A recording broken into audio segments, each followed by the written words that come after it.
Hello friends, welcome to pioneer study hub. Pioneer study hub में आपका स्वागत है। मैं नीरज कुमार और आज लेकर आए हैं क्लास 10 के लिए ऑब्जेक्टिव प्रश्न साइंस के। आइए चलिए, इसमें हम सभी प्रश्न बताएंगे, फिजिक्स, केमिस्ट्री और बायोलॉजी के होंगे। और जो बच्चे 2021 में बोर्ड एग्जाम दे रहे हैं इस चैनल को सब्सक्राइब कर लीजिए। आइए चलिए हम शुरुआत करते हैं। इसका पहला प्रश्न है, सल्फर परमाणु के बाह्यतम कक्षा में इलेक्ट्रॉन की संख्या कितनी है? तो कितनी होगी? तो 6 होगी। कैसे? आपको पता होगा कि सल्फर के परमाणु क्रमांक कितना होता है? 16 होता है। 2, 8 और 6। इसके बाह्यतम कक्ष में कितने इलेक्ट्रॉन होते हैं? 6 होंगे। अगला प्रश्न है, ग्लूकोज के एक अणु में ऑक्सीजन के कितने परमाणु होते हैं? तो कितने होते हैं? ग्लूकोज का फार्मूला होता है C6H12O6। O6 का मतलब होता है ऑक्सीजन। ऑक्सीजन के कितने परमाणु होते हैं? 6 होते हैं। अगला प्रश्न है यहाँ पे, नई कार्तीय चिन्ह प्रपार्टी के अनुसार दर्पण के सामने रखे गए प्रतिबिंब की बिंब दूरी ली जाती है। तो आपको पता होगा कि जितने भी वस्तु को रखा जाता है, किसी भी प्रकार के दर्पण, समतल दर्पण हो, गोलीय दर्पण हो, अवतल या उत्तल दोनों हो, उसमें जब भी रखे जाएंगे तो परावर्तक सतह की ओर रखे जाएंगे। परावर्तक सतह की ओर जो वस्तु दूरियां होती है वो क्या होती है? ऋणात्मक होती है। इसका राइट आंसर ऋणात्मक होगा, यानी कि ऑप्शन बी होगा। अगला प्रश्न है यहाँ पे, पित्त रस कहाँ से स्रावित होता है? तो पित्त रस कहाँ से स्रावित होता है? यकृत से होता है, जिससे हम लोग बोलते हैं लिवर से। पित्त रस का अगर जो पूछे संग्रह कहाँ होता है, तो गॉल ब्लैडर में होता है। ठीक है। अगला प्रश्न है, प्रश्न संख्या 5, निम्नलिखित में से कौन सी मलेरिया परजीवी है? तो मलेरिया परजीवी कौन है? प्लाज्मोडियम है। इसका राइट आंसर ऑप्शन ए होगा। अगला प्रश्न है यहाँ पे, एल्युमिनियम पर मोटी ऑक्साइड की परत बनाने की क्रिया को क्या कहते हैं? तो इसको बोलते हैं एरोडीकरण। एरोडीकरण बोलते हैं। यहाँ पे ऑप्शन ए में दिया हुआ है जस्तीकरण, यानी कि जब लोहे पे जस्ता की परत चढ़ाते हैं तो उसको बोलते हैं जस्तीकरण। लेकिन जब एल्युमिनियम पे मोटी ऑक्साइड की परत चढ़ाई जाती है या तो चढ़ती है तो इसको क्या बोलते हैं? एरोडीकरण बोलते हैं। ऑप्शन बी राइट आंसर होगा इसका। अगला प्रश्न है यहाँ पे, समान नेत्र के लिए दूर बिंदु क्या है? दूर बिंदु पूछे तो अनंत होगा, और अगर जो पूछे निकटतम बिंदु कितना होगा तो 25 सेंटीमीटर होगा। ऑप्शन बी होगा। लेकिन इस प्रश्न का है जो दूर बिंदु पूछ रहा है, तो दूर बिंदु क्या होगा? अनंत होगा।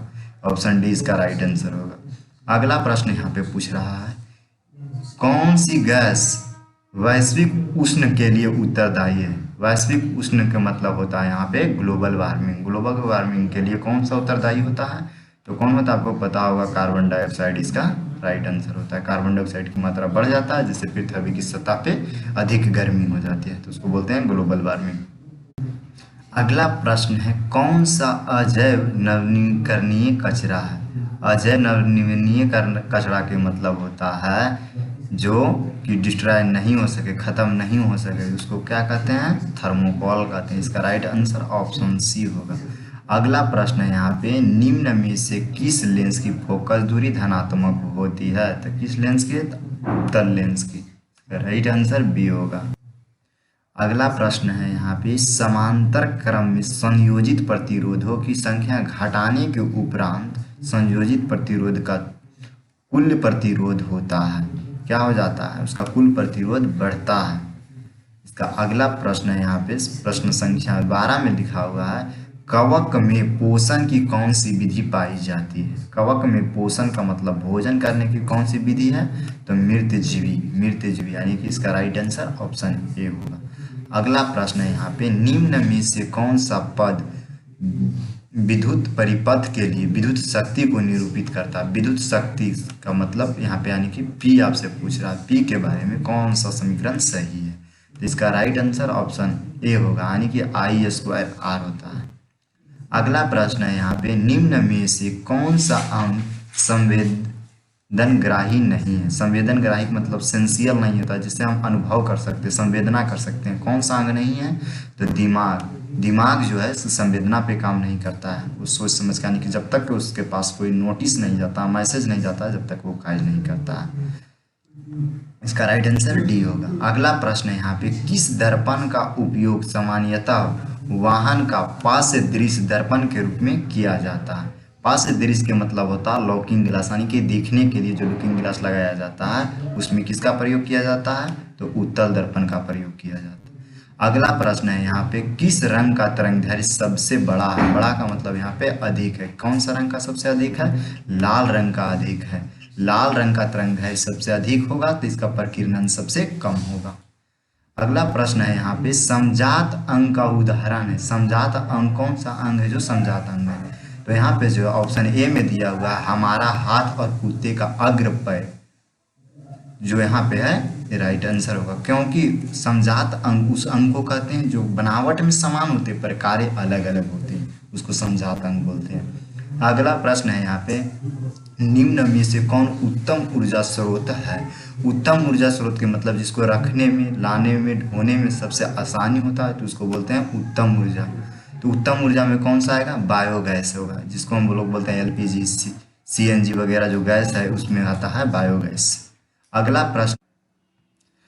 प्रश्न है, कौन अंतःस्रावी और बाह्यस्रावी ग्रंथि जैसा कार्य नहीं करता है? कौन नहीं कार्य करता है? तो अंडाशय जो होता है फीमेल में पाया जाता है जो कार्य नहीं करता है। इसका राइट आंसर ऑप्शन सी हो।